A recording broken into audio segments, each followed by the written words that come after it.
Member, Catholic Media Network and kapisanan ng mga broadcaster ng Pilipinas.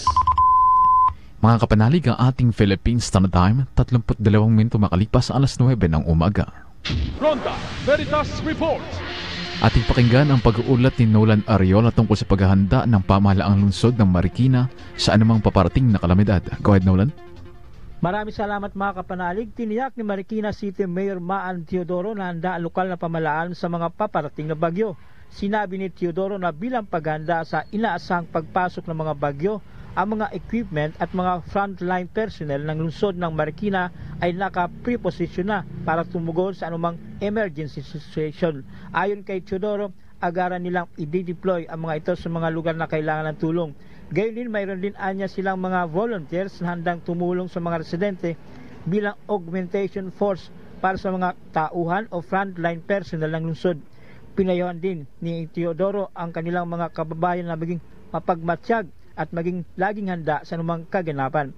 Pagtiyak pa ni Teodoro, 24/7 na minomonitor ng lokal na pamahalaan ng Marikina ang water level ng Marikina River para makapagbigay ng abiso sa mga residente sakaling ipag-utos ang pwersang paglikas upang madala sila sa mas ligtas na lugar.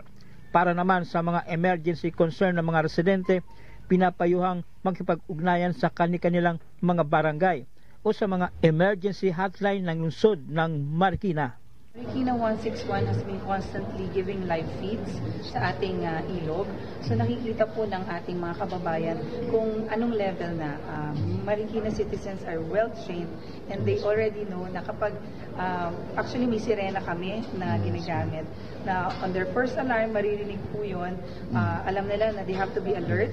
On the second alarm, kailangan yung mga low-lying areas mag-umpisa ng mag-evacuate and so on, yung mga iba-iba pa naming mga alert level. So I think very, very well prepared naman ang Marikina. Yan ang tinig ni Mayor Teodoro. Mga kapanalig, isa sa advokasya ng Simbahang Katolika ay ang pangalagaan at tulungan ang mga biktima ng kalamidad saan man. Para sa Veritas 846, ang radyo ng Simbahan, ako inyong kapanalig, Nolan Ariola, sumainyo ang katotohanan. Ronda Veritas Report.